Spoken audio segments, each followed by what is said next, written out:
Somebody takes it. Well, the folks online, we're just gonna give it a minute or two while folks are still trickling in here.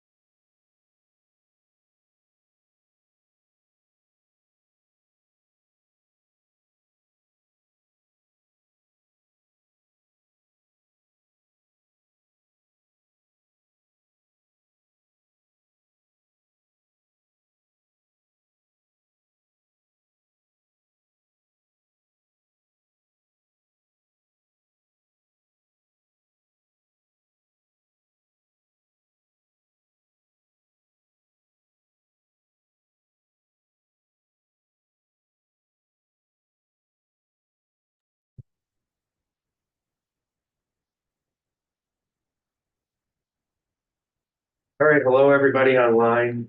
Can someone confirm that you can see my title screen? On Zoom? It says Freight Advisory Committee. Yep, we see it. Or I see it. Speed. Welcome, everybody in the room and online. This is the spring 2024 Capital Region Transportation Council Freight Advisory Committee meeting. Take a look at today's agenda. We're going to have a presentation on Livingston Avenue Bridge. We're going to talk about our MTP update. Have two updates on some of the programs, Clean Communities program, and some recent funding awards, just for information. But as normal, we'll go ahead and start with a round of introductions. There is a sign-in sheet there. If you don't mind signing in on that and pass that around. On Zoom, if you wouldn't mind just putting your name and organization in the chat or help us with note taking. But for those of you who I don't know, I'm Chris Bauer, Director of Transportation Planning here at the Transportation Council, and I run the freight program. And so we'll start this way.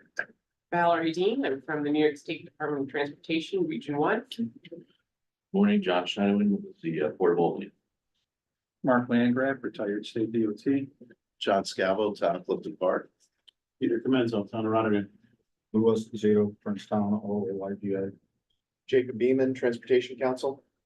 Jim Bonney with NISTOT. I'm the director of the Alternative Project Delivery Bureau. Excellent. And I'm just going to quickly read through who is online. And if I forget someone, I apologize. We have Catherine Lawson from Albany. I'm Simon from the Transportation Council. Jeff Witovich from RPI, Kate Maynard from CDRPC, Kaylee Knoll from DOT Region 1, Gautam Mani from FHWA, Mike Isdevsky from Plug Power, Pete Barjunius from the Capital Region Chamber, not the Chamber of Southern Sarasota, I almost said that. Rob Rohauer from CSX, Ryan Riper from Town of Wilton, and Tony Bassel. Did I miss anybody online? Hearing none, I am going to turn this over to Jim Bonney, who is the director of the Alternative Project Delivery Bureau at New York State DOT. And he is going to do a presentation. Just get this up on the screen here.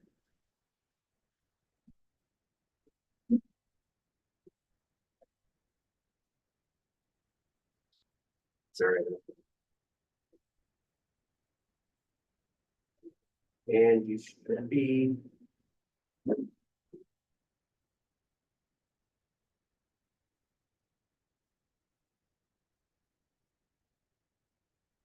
This slide is right. It's 30 minutes.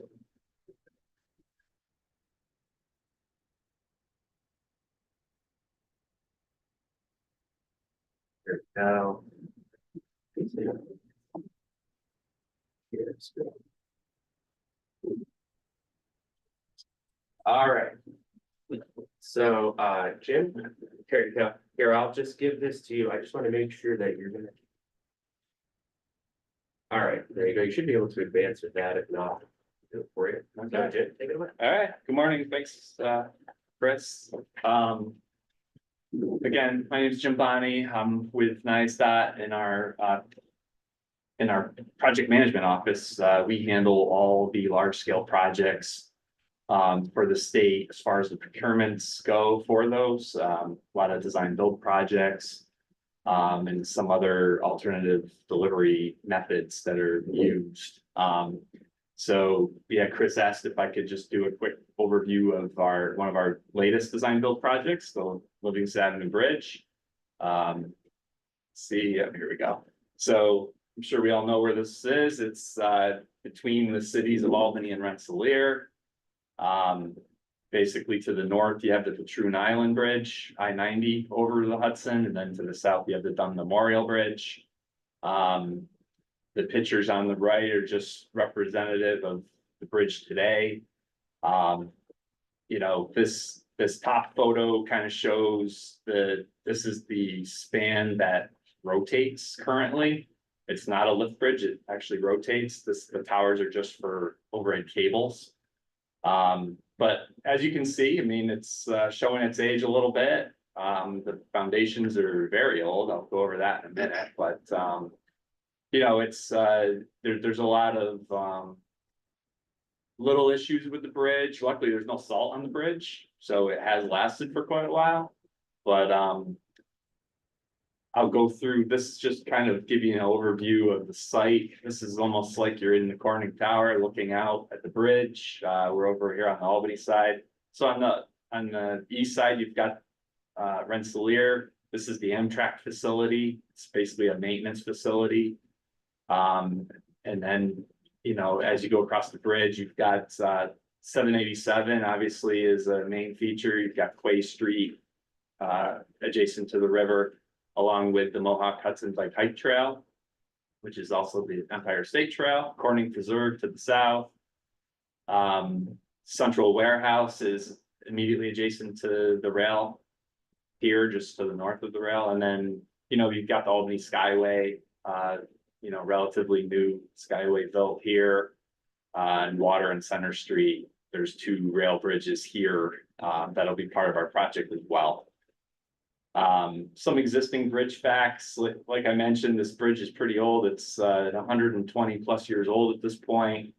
But you know, remarkably, the steel is not in terrible shape because there's very little salt that's applied. The only area that gets a little salt spray is along Quay Street, up above Quay Street in that area. But you know, that bridge does use the abutments and piers from the original bridge that was, you know, started construction in 1860s. So the foundations are extremely old. I mentioned the 2 steel frame towers, you know, they're 152 foot over the water. Currently it's got a 100-foot wide navigation channel. We are going to be increasing that to about 190. One of the biggest things, especially for the freight, is it's got non-standard vertical and horizontal clearances. The vertical currently is 18 foot 2 inches and ARIMA calls for 23. Horizontally, it's basically 7.5 feet from center line, and ARIMA calls out 9 as a requirement. So we will be going to those new standards with the new bridge. One of the other big factors is the non-standard load capacity. It's currently about half of the standard Cooper E80 capacity. So again, we'll be getting that up to standard with the new bridge. And one of the biggest issues with the bridge is the swing span frequently malfunctions, causing delays. It gets stuck in the open position quite frequently. So, you know, that just causes delays for both the freight and passenger rail. Some railroad facts. CSX owns the Livingston Avenue Bridge as part of its Hudson subdivision. Amtrak controls it as part of the Empire Corridor route through a long-term lease with CSX. And, you know, like I mentioned, the bridge serves both passenger and freight rail, and this is a Class 1 freight route.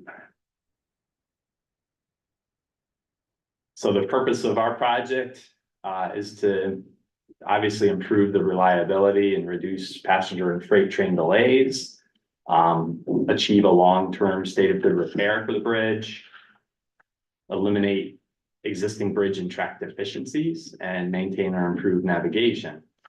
You know, goes without saying that this will ensure that the bridge will meet all the modern passenger and freight capacity and load standards. As far as the scope of the project, we're gonna be replacing the existing bridge with a new vertical lift span on an adjacent alignment about 50 feet south of the existing alignment. We're gonna be realigning the Y tracks on the east side of the Hudson River in Rensselaer. Some minor reconfiguration on the west side. We'll also be rehabbing the Water and Center Street structures, as I mentioned. And, you know, one of the benefits of this project is we're gonna be constructing a shared use path along the south side of the bridge as well, including all the safety features necessary to protect the public from trains and operation of the lift span. Another aspect that got added a little bit later was the construction of a multi-use trail along the Hudson River in Rensselaer.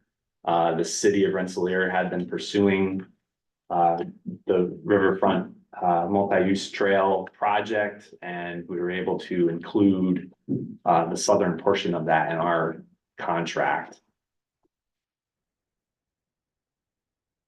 Here we go.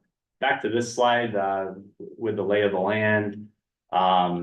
So I'm just gonna kind of flip through some of the limits and items that are part of our contract. So in red here are kind of the limits of the rail work for our project.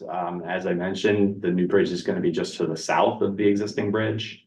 So there's gonna be some realignment necessary at the ends, basically. The multi-use trail is gonna be built basically up to the bridge. There's currently a connection to the south here, and we'll be building this section of trail here, and then the shared use path over the bridge as well. So the shared use path will tie into the Skyway and the multi-use trail, and then the multi-use trail will carry to the south. There is discussion about making this the Empire State Trail route as well as part of the project, or at the end of the project, I should say. Jim, is DOT building the trail as part of the project? Yeah.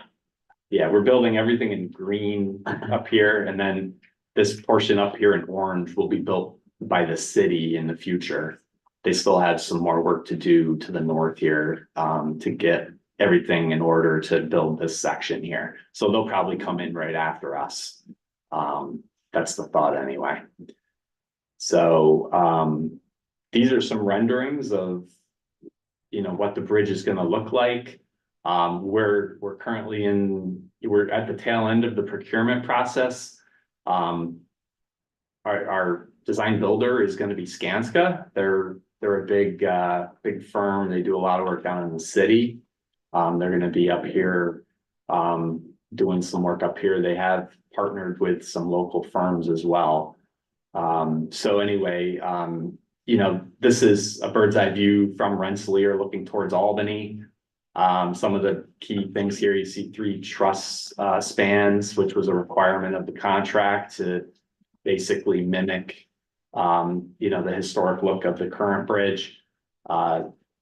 The main span here is more centered in the river, and this will be the lift span. So these are massive towers that are gonna be able to lift that center span up.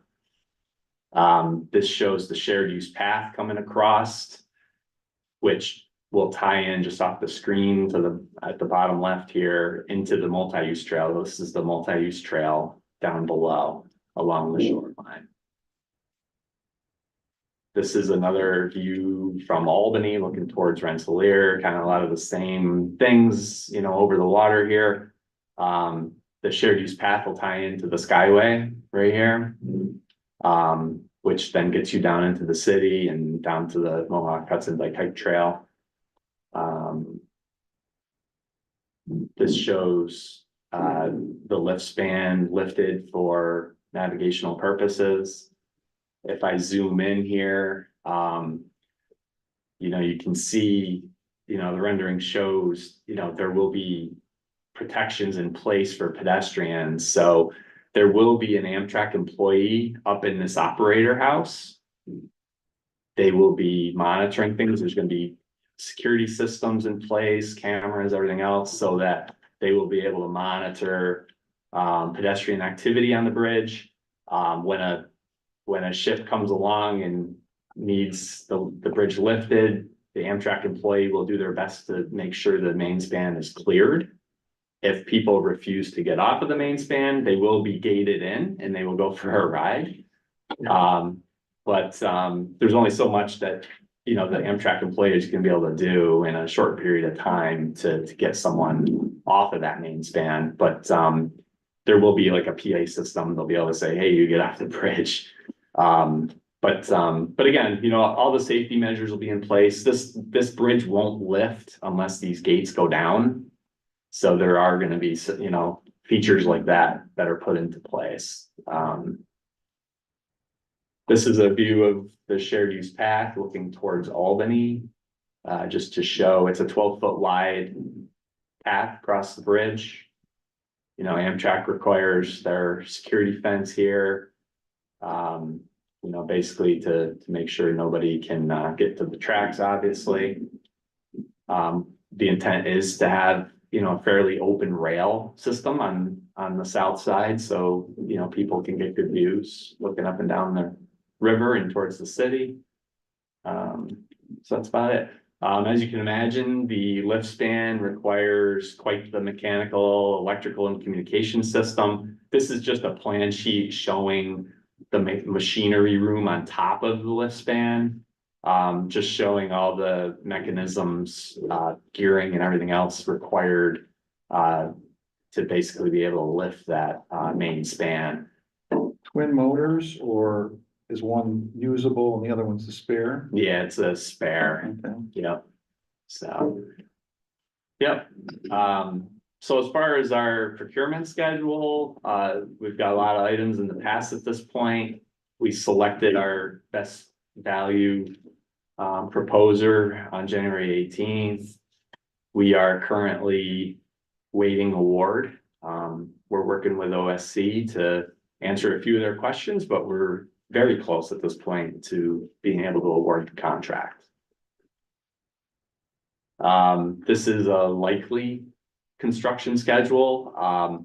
In February, the design builder worked at risk to get in the water to do some borings. They wanted some additional borings right where the towers are gonna be. Since that's kind of a critical path item, is getting the towers constructed and getting that lift span operational as quickly as possible. So they did do some work at risk. The one thing I should note is there's an environmental restriction because we have sturgeon in the Hudson River, and there's a restriction where they cannot work in the water from essentially March 1st to October 1st. They can get set up and work within some kind of coffer system. Yeah, put a ring in and Correct. inside it. So they will be doing that type of operation in the winter months to get set up to work in the summer months. So that was part of the reason they wanted to get in the water to get those borings done, because if they didn't do that now, they wouldn't be able to do it until October. So they would lose a lot of time. So they were willing to work at risk to get that done. In March, they did do some tree removals. They did start some kind of light mobilization, but they also did, you know, initiate some of their studies and final design work and permitting that they need to do. As far as this summer and fall, you know, we could probably see that they'll start some foundation construction on land, both in New York and Rensselaer. And then in October, that's when they'll start work in the water to get set up, most likely for work more in 25, but they will be in the water in the fall. Starting in spring of 26, that's really when we anticipate seeing steel start to go up. over here are required milestones in the contract, so they have to have one track open on the new bridge with the lift span fully operational by the end of 27.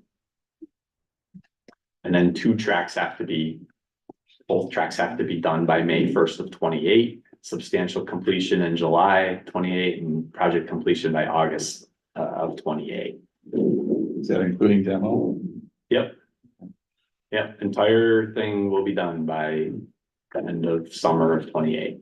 So then are they anticipating removing the mats too on the river bottom, or just taking the stone out, or, No, we have to go down to the mud line. okay, so all the timber's coming out. Yeah. then, Okay, Yeah, so who's gonna own the new bridge? legal is still working all that out with the railroad, but the intent is that CSX and or Amtrak will own Well, it. that was the question, Amtrak or CSX, but, Yeah, then who's gonna maintain? same thing. Okay, That's the intent. well, I mean, ownership and maintenance have not gone hand in hand Correct. in the last 20 years. so- Correct. But this is CSX's bridge technically. They So- didn't, they won't have inherited it, that's for sure. So, back about 10 pictures, you had a picture from the Albany shoreline.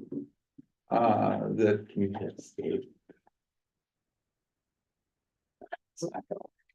You need a mouse Yeah, that's fair. I'm trying to get back to. from the Albany from shoreline, the Albany shoreline, from the the southwest. rendering. It was a rendering shot. Yeah. so But it's it had a span on the Albany side that was a steel span, then it had a truss span, then it had a movable span and another truss span. Right, Which makes me question, are the two fixed truss spans actually truss bridges, or are they a truss drop on that goes on a steel deck bridge? I think it's the next one. That one. Yeah, Chris, you're not sharing your screen anymore.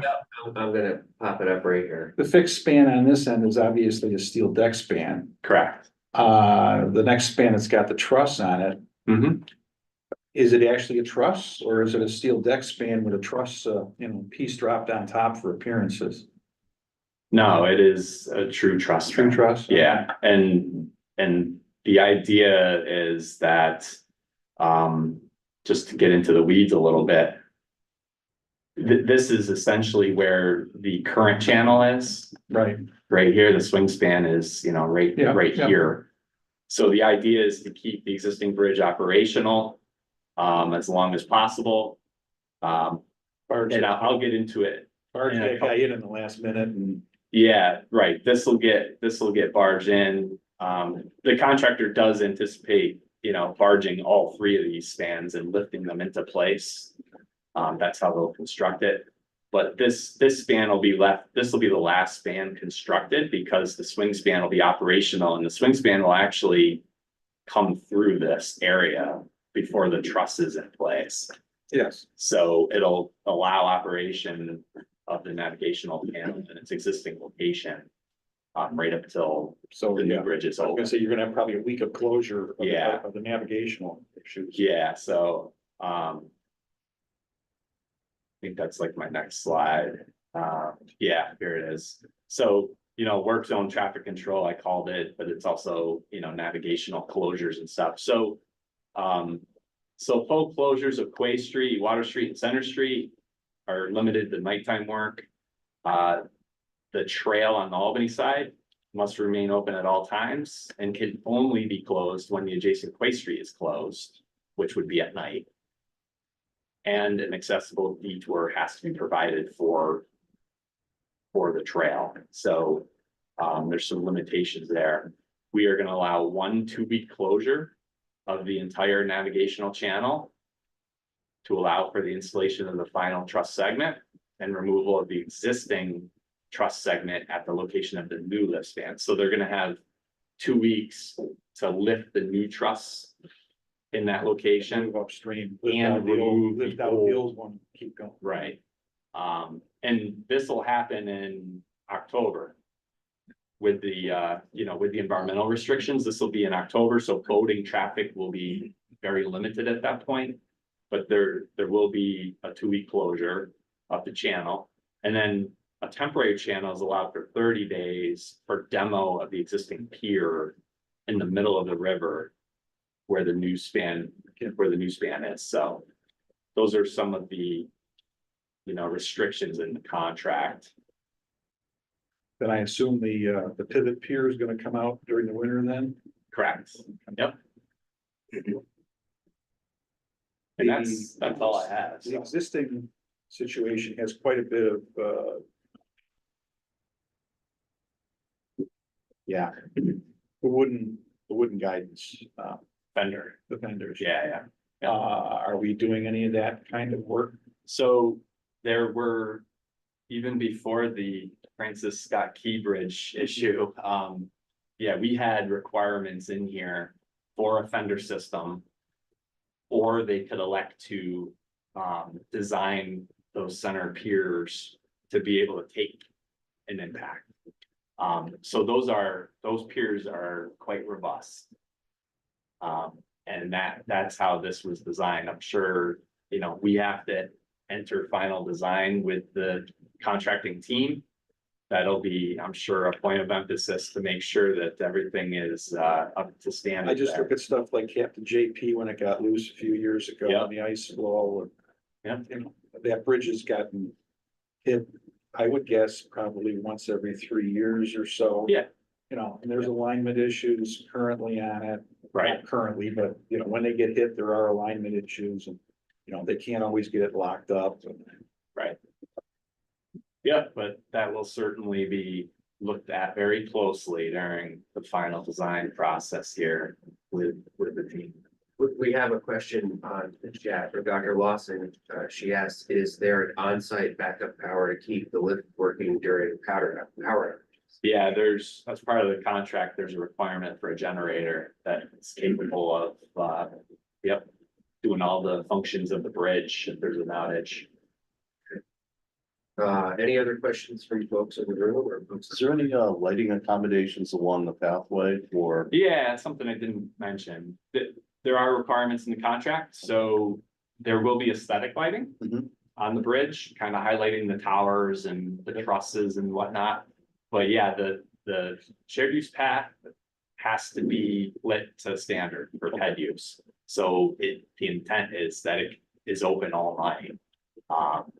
Whether the cities elect to, you know, keep that way or not, that's up to them ultimately, because we are working with the cities on an agreement for the cities to take on certain aspects of the maintenance. Sure. Mainly, you know, snow blowing and minor maintenance, you know, on the sidewalk. The state that. will most likely maintain the structure of Sure. the shared use path, but because Amtrak certainly doesn't want anything to do with the shared use path. We have an agreement with DOT in Clifton Park with the Rexford Bridge project. There's pedestrian scale lighting that was put along the multi-use path with bollards that Yep. kind of light the path. It's worked great, especially in the winter months. You know, people, the weather's nice, can still travel Sure. back and forth to Yeah. work. So Yeah, I think it's a perfect. good range. Yeah. Great. Any other questions online or in the room? I missed it, who's funding this project? So that's an interesting question. We did apply for FRA grant money. We were denied FRA grant money. So unfortunately, it all went to the city. So currently, it is state and federally funded. We do have some FHWA funds on the project associated with the trails. But it is state funded primarily. We are continuing to pursue funding for the project. The contract is set up as an FRA federal aid contract, and we're keeping it that way because we do anticipate that we will get some FRA funds as we move forward. And what's the total price of this? The estimate was 550 million. I don't think, Yeah, so most of it's gonna fall on the state. that's the way it's arranged currently. But again, Federal infrastructure won't, help with it, or? that's a different department. Well, I hear You know, the DOT is working with everyone they can to seek additional funds, so. Including Amtrak. You know, they're initially when my understanding is that initially when we believed we were gonna get a substantial amount of FRA grant money. We weren't pursuing funding from Amtrak, but now that we're in this situation, I believe the department is gonna be approaching Amtrak. I mean, you know, Chrissy would seem to be out there for availability too. I'm sure they're looking at all the possible fund sources. So what's the overrun? There is any. Is that built into this 550 million? What do you mean overrun? Well, usually in this, when you spec out a project like this, Oh, it always like a comes in higher contingency? than what it's proposed at. right. The inflation rate being what it is. Yeah, I mean, the design builder has to put forth their proposal and, you know, that price is, you know, that takes into account inflation and everything else. So, yeah, I mean, it's, you know, there's definitely the potential for some overruns. But yeah, I can't really speak to that right now. It's hard to say what that'll be. Typically with design build, the contractor bears more of the risk. Correct. Yeah. Just curious about the old bridge. I think I remember maybe hearing somewhere along the way that they're gonna try to salvage some of that. Was there any takers on that? Do you know what's gonna happen with them? No, there were no takers. That was part of the SHPO, part of the historic. Yeah, That's right. It was like, oh, hey, if anybody wants a bridge, you can take it. Yeah. You shouldn't do that. No, there were no takers. Put a So, free sign on it. Yeah, it's right out by the curb. right. You'd be surprised. No takers, but, you know, the contractor, you know, they'll recycle it. They'll scrap it. Yeah, they'll recycle it. Right. Maybe I have time for one or two more questions. Anybody else online or in the room? Great. Well, hearing none, thank you, Jim, very You're welcome. much. Great You're welcome. presentation. We really appreciate the update. Probably one of the biggest projects we'll have going on in our region, at least during my time working here. So very exciting and glad to see some of these things are moving forward. Right. So great, Yeah. thank you. I know Thank you you. have someplace to be. So Yeah. Thanks for stepping over. No, thanks, everybody.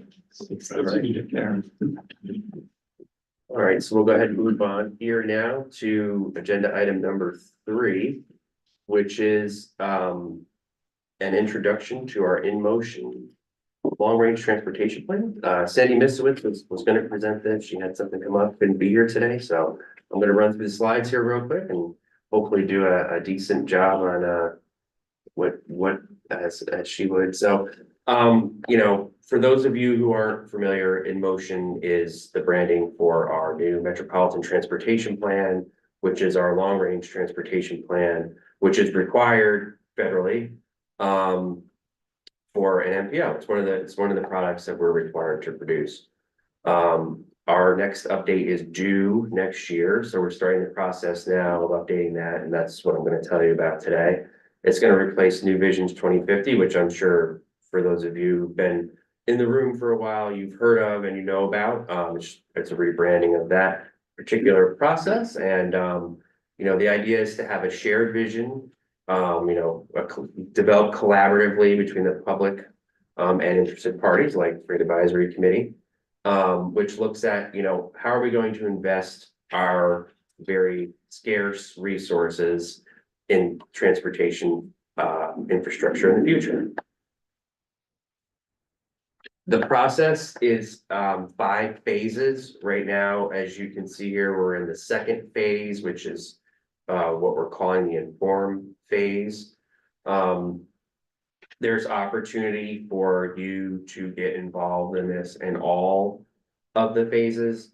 And the final plan is going to lay out the strategies and policies that we're going to use, as I mentioned previously, to prioritize our federal transportation investments. So by the letter of the law, our investments are supposed to be consistent with our long-range plan. So our TIP and our projects are supposed to be consistent with that. So it's important here to make sure that we're really laying out the future that we want.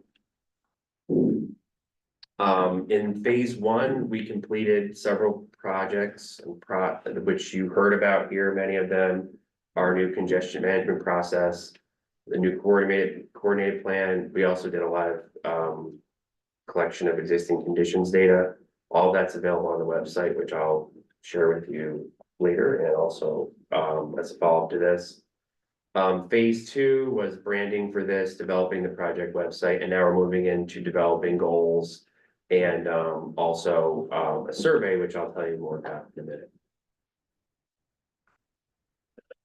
So just some of the key trends from our existing conditions that we did in phase one, and a lot of these you probably have heard either in this room or these are kind of like hot topics. But our region overall has had very slow population growth over the last 10, 20, 30 years. We have an aging population. We have a growing housing affordability concern, which is not just here, but it's something that we're hearing statewide and even nationwide. We have seen an uptick in traffic crashes since the pandemic. Trying to address inequalities of opportunity. Aging infrastructure is going to be a huge topic, not only in this plan, but something that, we're really going to hear a lot about. Just was talking about, before this, about how a lot of our Hudson River crossings are 75 years or older. So, we're talking about big projects, Livingston Avenue Bridge, we just heard about that. This is something we're really going to have to face and deal with. And then also, just general shifts in transportation options, which we have more than we had in the past, and the significant shifts to work from home, and still trying to understand how that impacts our region. So all these trends, we're trying to get our arms around and figure out, how are we going to deal with this in our next long range plan update. These are the initial draft goals. Actually, these have changed after our last steering committee meeting, so I don't want to spend really a whole lot of time with these because there's actually a new set, so this is a little bit dated. As far as your role, so what role does the Freight Advisory Committee play in this particular process? We're hoping that, as individuals and in your organizations will get involved and help us review and identify products that we develop and provide feedback. Particularly with this group, we want to make sure that freight is considered throughout the process, that it's not just sort of like an afterthought, which a lot of times can be. So, thinking about that as we go through this, we're also asking for your assistance in promoting, when we have surveys and things like that, if you have networks that you want to share this with, that would be really helpful to us as well. We want to really cast as wide of a net as we can, and we want to, like I said, make sure that the voices of the freight community are heard as well. So how can you help spread the word? I'm just going to pass out some of these cards here, which also have this link to a survey that's open right now. It'll be open till the end of May.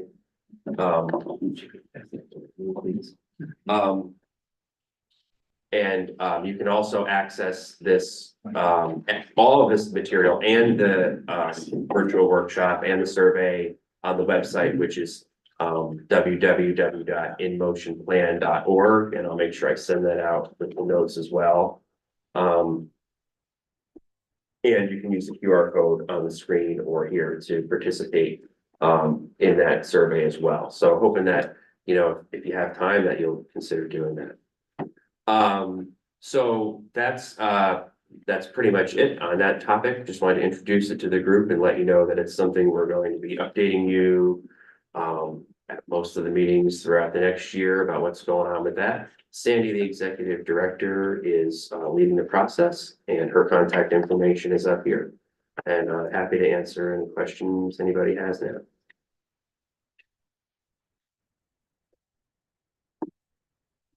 Great, all right. Hearing none, we will go ahead and move on. I do encourage you to get involved with this. As hard as it is to kind of conceptualize transportation in 2050, it is something that we are trying to do. So next on the agenda, unfortunately, Dave Rosenberg was not available today for an update on the state freight transportation plan. But I will share what I know since I'm engaged with the process. They recently completed a truck parking assessment for the state that was out for review a couple of months ago. I think Dave mentioned it on our February call. There's another meeting of the project steering committee tomorrow. So for those of you who are involved with that, hope you know about that. Hope you're planning to attend. If you don't, I can probably help you get plugged in with them. I think that's pretty much it for right now. So I can't answer too many questions about that, but just wanted to let everyone know that process is still moving along.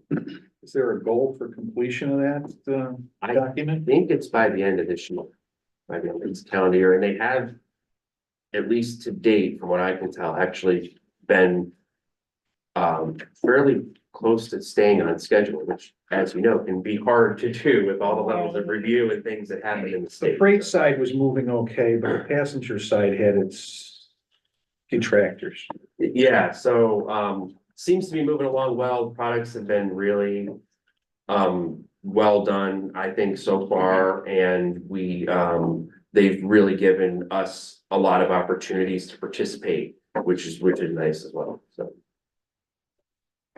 You know, that's inclusive of the port system like throughout the state. definitely, yeah, all modes. Okay. Yeah, and I know that they have collected data on the ports and all of that, so yeah, if you want to get more plugged in with that, I'm happy That'd be great. to help you do I that. tried to identify an analysis or some type of study that was done on just port infrastructure from the statewide effort. Okay. And I feel like there's nothing really recent. Yeah, and I know they were developing like some online mapping and stuff too, that was gonna show all that, so that might be really, really helpful to you, and I'm not sure exactly where they are in the schedule, but they were also soliciting projects to include, Okay. so that would be good for the port. They may have, may have already submitted some, but I know in the past there was a lot of port projects on there. So Yeah, definitely a couple of them, so good. Yeah, we'll definitely get you plugged into that. appreciate it. Great. All right. So next we have an update from Capital District Clean Communities, and Jacob, I'll turn it over to you. Thanks, Chris. So nothing super freight specific today, but just wanted to talk about a couple events that we have upcoming. The first one is this electric landscaping equipment showcase. So this is next Wednesday at the Albany County Hockey Facility, which is over by the airport. So we've got a couple vendors coming. We are gonna have fully electric landscaping equipment available to test drive and demo. We're gonna have electric zero turns from Mean Green and Toro, and also hoping to have some Echo Robotics, like kind of like Roomba mowers, that you just kind of like set and forget. So I haven't personally seen any of those before, so those will be cool. I think those are kind of very new to the market. We're also gonna have a raffle of a Toro electric leaf blower.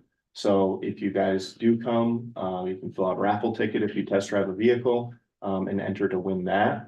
So we're looking forward to that. That's really kind of focused on municipal DPWs and operations. There are some incentives available through the Clean Energy Communities program that would kind of provide some kickbacks to municipalities if they purchased fully electric landscaping equipment. The second one is an electric and autonomous vehicle training. So we're working on this one with Hudson Valley Community College. Haven't really started promoting it yet. We're just kind of finalizing the dates and everything, but as of yesterday, we finalized the date. So July 23rd through 25th, it would be a 3-day event at Hudson Valley Community College. They have a training facility for automotive technicians to learn more about electric vehicles. And again, this would be something that There is a fee, associated with this, but the Clean Communities Coalition would be sponsoring a portion of that to offset the cost. So if you have, fleet technicians that, aren't necessarily trained in electric vehicles yet, and that might be a barrier to purchasing an electric vehicle.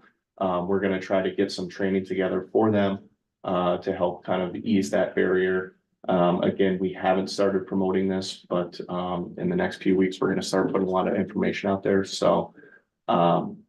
If you're interested in any of these, feel free to let Chris or I know, and we can send out some registration links and get you guys signed up. Would you consider the landscaping thing to be a residential or a commercial? or municipal? More for commercial. So, right, I mean, we're really kind of targeting the outreach to municipal. Again, DPWs, but the types of equipment there are more commercial. They're commercial Service mowers. providers Yeah. that might do residential. Yeah, work. some of the electric mowers that they have there have like 8-hour battery run times, so much, I guess, more robust than some of the electric mowers that you might see at like Lowe's or Home Depot or something like that. Great, thanks, Jacob. Any other questions about that? I'm gonna attend that even though, just because I like. Equipment. Yeah, I think there's gonna be some kind of really cool equipment there, and again, I think. Right, the idea behind this is some new stuff that maybe not everybody's seen yet, so we're trying to get some eyes on it and let people ride it, and. I should say too, actually, we've got a plot of grass there, so we'll be able to mow it and, not just driving around the parking lot, run the blades, see how it. You we do this every 2 weeks then? No, I did have to, I told the guy from the county. I told the guy from the county to maybe skip a couple days mowing it, and so we can start the decks high and work our way down through the day. But yeah, actually that I should mention too. So that starts at 8:30. Goes to 11. It will be kind of like open house style. So at 8:30, we probably will have a little, kind of kick off. A few people saying a few words, but it's meant if you can pop in anytime in those couple hours, stop in and see what's going on. Great, any questions online? Jacob, just so you know, that electric mower that we're bringing, it was like $40,000. Which is like 3 times as expensive as a regular. Oh, yeah, sorry, we had a hard time here. I think, Lisa, what you said is you looked into it and it was 3 times more expensive than regular, is that right? Than a regular zero turn, yeah. Yeah. Is But- that Lisa? Lisa from. And we're able to purchase it. Yeah, that kind of leads into my question too. Is there going to be advertising for any state or federal, like small business funding or incentives? So, yeah, I'm sorry, was that Lisa from Albany County? Yeah. So I should Sorry, mention- Lisa. Well, I think, so the county owns a mean green mower already, so we were having a hard time hearing you in here, Lisa, but, so they've already purchased one. And I'm not sure if she mentioned if they were able to get an incentive. But I will say, no, go ahead, Lisa. Oh, so we had some extra money that we were able to allocate toward electric vehicle purchases. And we purchased this at least 3 years ago. So, prices may have come down, I would think so, but right now I don't have any information on incentives. But what I'll do is I'll touch base with our folks downtown who are plugged into the green energy incentives, and I'll see if there is anything that we can offer on the day of the get together next week. Yeah, and I was actually hoping to hear from the vendors. I'm not sure if there's tax credits available for these. The one incentive that I mentioned was through the Cleaner Greener Communities program. It's one of the NYSERDA programs, where if you're a municipality and you're enrolled in that program, you make investments in sustainability at certain levels and you'll get a kickback, depending on what that level is. And now electric landscaping equipment is part of that. So if you purchase these, you would get points and receive money back. So right now, that's the one incentive program that I'm familiar with. We will have someone at the event speaking to that. And then, like I said, I am hoping the vendors, you know, if there is anything out there, I'm sure those guys are versed in it and, you know, are trying to move these as fast as they can. But yeah, if anything, I think it's a tax credit, but there's not a lot of, you know, some of the similar programs that we might see with like heavy duty vehicles, there's not a specific one associated with these. Thank you. Great. Any other questions?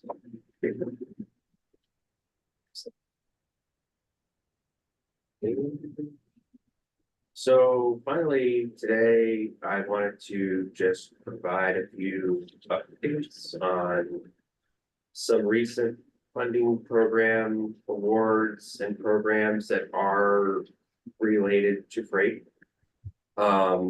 Just as information. So the first program I wanted to highlight is the PFRAP program, which is a state DOT funding program. The awards were announced a couple of months ago. There were a little over $18 million of projects announced in our region, including $4.4 million to Pan Am for the Patriot Corridor Safety Enhancement Project, just under 10 million to the Albany Port District Commission for the lift, warm deck and rail enhancement project, and just under 4 million to CSX for vertical clearance movement and safety enhancement project to remove 5 abandoned highway bridges along CSX rail ends the ground. So that was the PFRAP program in our region.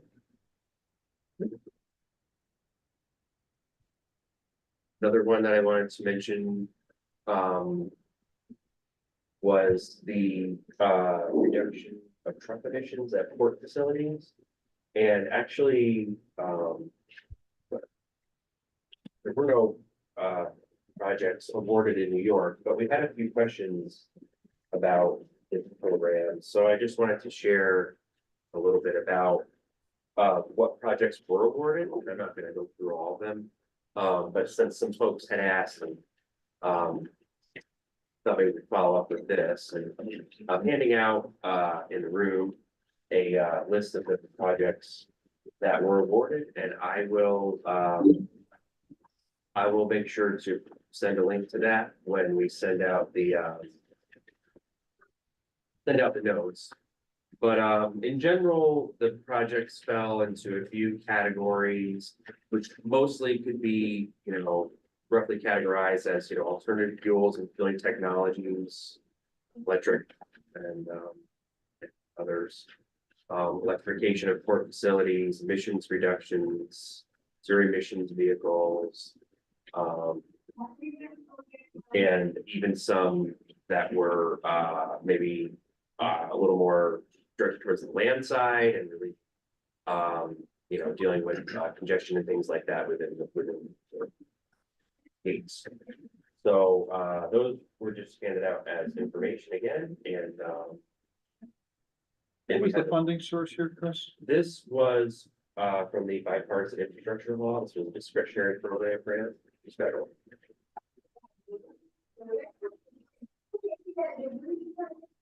And finally, just wanted to tell you about another notice of funding opportunity that was released from the Maritime Administration, which is for the United States Marine Highway Program.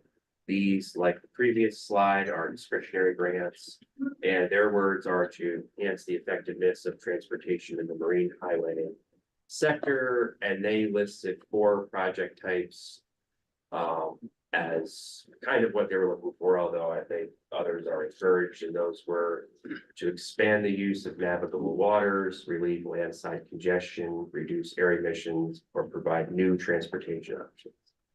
And applications for that close on July 12th, and I'll also send out a link to that NOFO when we send out the the notes. So any questions or thoughts on those? Great. So hearing none, that brings us to the end of the meeting. As far as- Oh, sorry. Hey, Kate. Hi, Chris, it's Kate. So Kate Manor from City RPC. I wonder if I could make a plug. I know John's there from the port, but we have an upcoming foreign trade zone workshop, and that's going to be held this Monday. This group might be, or might have interest or know someone who might have interest. Basically, if you are a business that's focused on some component of an import activity, or your economic development organization, or working with such groups, you're more than welcome to come to the workshop on Monday. I'm going to put the registration in the chat so people can see it. There'll be a tour of the port. Again, John's there, so maybe we can tag team this if you want to add more, John. And then we'll have a Actually, show. excellent. I knew we could tag team it, John. We have a great panel set up from everyone from help me with the name, John Paula. Retired Rear Admiral John Palachik. He actually was the lead for the supply chain task force during the pandemic for the federal government. We also have Megan Daly, who's the Chief Commerce Officer at the Port of Albany. She's going to be moderating the panel discussion. We have the MEP director from CEG. Unfortunately, his name, I don't know if you have the name in front of you, Kate. John Weisenforth. Yep. And then also your contact from Curia as well. Yes. So Curia is an FTZ user. So it's they've been a long-term user of the program. And so that conversation will discuss supply chain current issues, opportunities, as well as a focus on the foreign trade zone. And Blue Tiger International is our consultant who will be leading the conversation. So that plus a tour plus free lunch equals a pretty fun event, we think. And we've had a great turnout so far. So we'd love to have anyone else join us if there's interest. Bill Ring also from Logistech, the terminal operator, will be on that panel as well. So it should be a pretty robust conversation on supply chain logistics, risk mitigation when it comes to supply chain and foreign trade. Excellent. Yeah, apologies. I can't get into my Email. from here, but we will send out the flyer for sure. Definitely encourage folks to attend. I plan to attend. Awesome. And we're looking forward to it. And looking forward to getting a tour. It's been a while, so we get to see all the projects you have going on down there. Yeah. Lots of A lot of good exciting work's been done already, so. Yep, and Kate also posted a link in the chat. So we'll try to get those out soon because that is next Monday. Right. So yeah, we'll get that Yes. out. Thanks, Chris. Yeah, no problem. All right, any other closing thoughts before we close the meeting? Because we have a couple extra minutes here, we're actually early. Just real quick, to Jacob's point with the equipment for energy efficiency, if any communities have energy efficiency conservation block grant money, everything that's gonna be at that demonstration is eligible under that. So I know like we have some money we gotta spend by October of this year, so I plan on going with a checkbook. It's good to hear. That's yeah, I mean, that's great, because if you don't spend those, right, Correct. it just goes back. Yeah, we have CEC money that we have to spend by the end of June, and then I've got the CBG money that's gotta be spent by October, so I'm gonna pull the two together and try to maximize my dollars. Yeah, great. All right, anything else? All right, so, yeah, so, as far as the action items, in addition to getting involved with our MTP update, definitely encourage you to consider, attending the Clean Communities event, and also the Foreign Trade Zone, workshop next Monday at the port. So with that, thank you everybody for attending and appreciate you taking time out of your busy schedules. And our next meeting will be August 21st at 9:00 a.m. and hope to see everybody here. So have a great rest of your week. Thanks, everybody. Appreciate it.